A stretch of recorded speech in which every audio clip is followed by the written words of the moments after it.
महाराष्ट्र में जमीन अधिग्रहण के खिलाफ हिंसक हो चुके किसान आंदोलन में 22 लोगों के घायल होने की खबर सामने आई है। खबरों के मुताबिक कल्याण के निकट नवेली गांव के पास अधिग्रहण की जाने वाली जमीनों पर किसानों के 17 गांव बसे हुए हैं। हिंसक आंदोलन के बीच सुरक्षा बलों ने पायलट गन का इस्तेमाल किया है, जिसके बाद कम से कम 4 किसान पायलट गन से जख्मी हो गए हैं। अधिग्रहण की जाने वाली जमीन सेकेंड वर्ल्ड वॉर के वक्त की है, जब अंग्रेजों ने किसानों की जमीन पर इमरजेंसी लैंडिंग के लिए हवाई पट्टी बनाई थी। बाद में जमीन का बड़ा हिस्सा किसानों को वापस कर दिया गया, लेकिन कुछ जमीन अभी भी सरकारी कब्जे में है। किसानों को वापस की गई जमीन पर तकरीबन 17 गांव आबाद हो चुके हैं।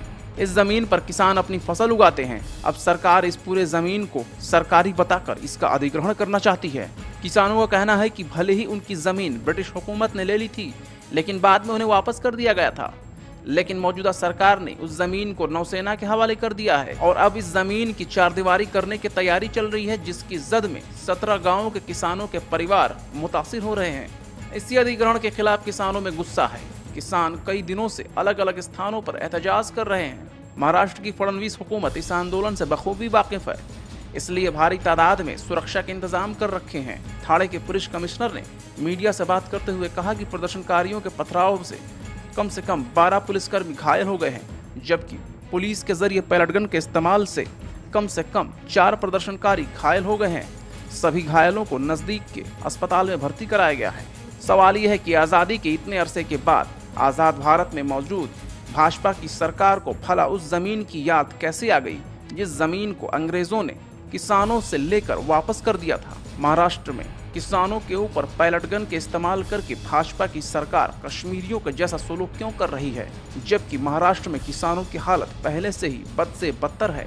सवाल ये भी उठता है कि केंद्र और सूबे में आराम फरमा भाजपा की सरकार राष्ट्रवाद और देशहित की बात करती है।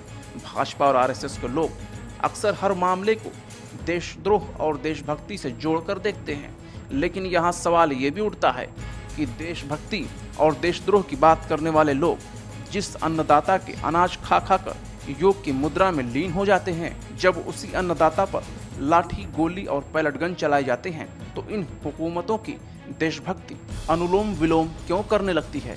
आखिर अन्नदाता किसानों के साथ इस तरह का बर्ताव क्यों हो रहा है? जिस अन्नदाता का अनाज खाकर पूरा मुल्क अपना गुजारा कर रहा है, देश की रक्षा में अपनी जान कुर्बान करने वाले सैनिक इन्हीं किसानों की औलादे हैं, न कि किसी राजनेता के जो देशभक्ति और देशद्रोह के जुमले बयान करते रहते हैं। क्या अन्नदाता के साथ ऐसा सुलूक करने वाली हुकूमतें गद्दार और देशद्रोही नहीं हैं? शायद इस सवाल का जवाब किसान ही दे सकते हैं, जो इस जुल्म सितम का सामना कर रहा है। Bureau report, national Dastak.